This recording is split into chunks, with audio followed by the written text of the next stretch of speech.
কিছু সাহাবী তো এমনও ছিলেন, বদরের যুদ্ধ করতে এসেছেন, হাতের মধ্যে কিছু খেজুর আছে, খেজুর খাচ্ছেন, খোরমা খেজুর খাচ্ছেন।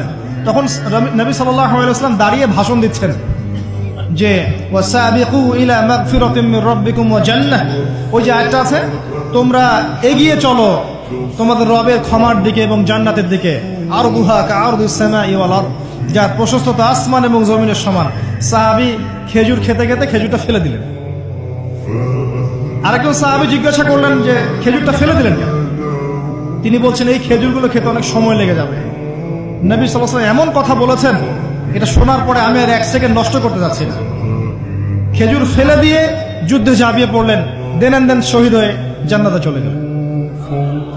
তারাও তো মৃত্যুর স্বাদ গ্রহণ করেছেন, তাই না? আরেকজন ইহুদি ব্যক্তি উহুদের যুদ্ধের দিন সকালবেলা মুসলিম হয়েছে। ইহুদিরা তো আমাদের চিরশত্রু, আপনারা জানেন। এটা জানার জন্য ডক্টরেট করার দরকার নেই, থিসিস করার দরকার নেই। প্যালেস্টাইনের দিকে তাকান, বুঝতে পারবেন। ফিলিস্তিনকে দেখেন, বুঝতে পারবেন। অ্যামনেস্টি ইন্টারন্যাশনাল বলে একটা সংস্থা আছে না, এরা পর্যন্ত দেখলাম গতকালকে রিপোর্ট দিয়েছে যে বিগত এই 50-60 বছর ধরে এরা ফিলিস্তিনদের উপর যা নির্যাতন করেছে, এটা মানবতার ইতিহাসে কখনো করা হয়। যাই হোক, একজন ইহুদি যুবক সকালবেলা উহুদের মাঠে আসছেন, এসে জিজ্ঞাসা করছেন যে আমার আগে কি করা উচিত, আগে কি আমি যুদ্ধে যাব না আমি আগে মুসলিম হব? সাহাবীরা তাকে বললেন আগে কালিমা শাহাদাত পড়, তারপরে উহুদের মাঠে আসো। সে এসেছে এই কারণে যে নবী সাল্লাল্লাহু আলাইহি ওয়াসাল্লাম মদিনায় আছেন, মদিনায় আরো ইহুদিরা আছে। ইহুদিরাই আগে বলতো শেষ জামান একজন নবী আসবেন, যার নাম হবে আহমদ। সব মিলে গেছে, তারপরেও তারা গ্রহণ করছে না। এই ছেলে সত্য চিনতে পেরেছে, সে চলে আসছে সত্যের কাছে, এসে ইসলাম কবুল করে যুদ্ধ করলো, শহীদ হয়ে গেল।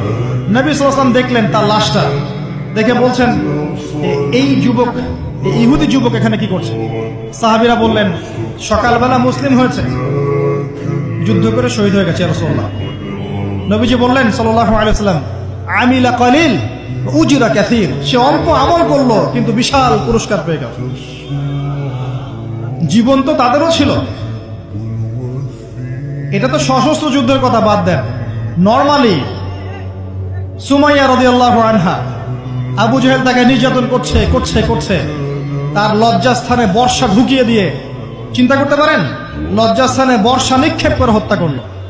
সুমাইয়া রাদিয়াল্লাহু আনহা দেখতে কালো বর্ণের, চেহারা সুন্দর নয়, হয়তো বা আপনার মতো সুন্দর নয়, জান্নাতে এখন হাসছে ইনশাআল্লাহ তাআলা। তার স্বামী ইয়াসের, আবু জাহেল তাকে পিটাতে মেরে ফেললো, সে মারা গেল, শহীদ হয়ে গেল। অনেক ওলামায়ে কেরামকে, ইমাম, মুস্তাহিদ, মুহাদ্দিস দেখবেন সারাটা জীবন এত মেহনত করেছেন দ্বীনের জন্য, বিয়ে শাদী করার সময় পান না।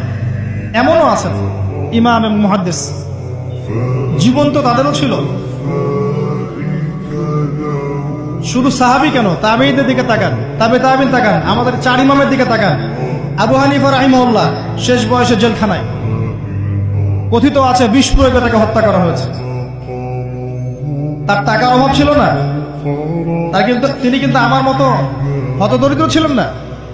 আল্লাহ পাক তাকে সম্পদও দিয়েছিলেন, সমস্ত সম্পদ বিলিয়ে দিয়েছেন দ্বীনের জন্য। ইমাম শাফিঈ রাহিমাহুল্লাহ, তার দিকে তাকান। আহমদ বিন হাম্বল রাহিমাহুল্লাহ, তার দিকে তাকান।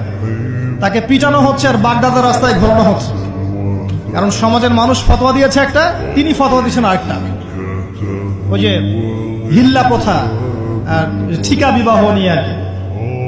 তিনি বলছেন ইলামু ইয়া আহলা বাগদাদ, হে বাগদাদের মানুষরা জেনে রাখো যে আমি কোশ্চিনকালেও এই প্রথাকে জায়েজ করলাম না। তোমরা চিনে রাখো যে আমার নাম আহমদ। জীবন তাদেরও ছিল। ইমাম মালিক রাহিমাহুল্লাহ, তাকে এত মার দেয়া হয়েছিল, হাত বাঁধতে পারতেন না নামাজের মধ্যে, নামাজে হাত বাঁধতে পারতেন না।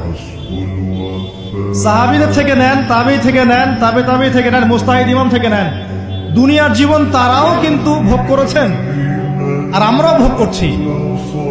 আমাদের ভোগের সিস্টেমটা দেখেন, তাদের ভোগের সিস্টেমটা দেখেন। আমরা বাঁচছি দুনিয়ার জন্য, তারা বেঁচেছে পরকালের জন্য। আমরা দুনিয়ায় বাঁচছি দুনিয়ার জন্য, দুনিয়ার একটা চাকরি, একটা ব্যবসা, একটা পরিবার, একটা স্ট্যাটাস, বাড়ি গাড়ি, টাকা কড়ি, সম্পত্তি, এগুলোর জন্য। কিন্তু তারা বেঁচেছেন আল্লাহর জন্য, পরকালের জন্য।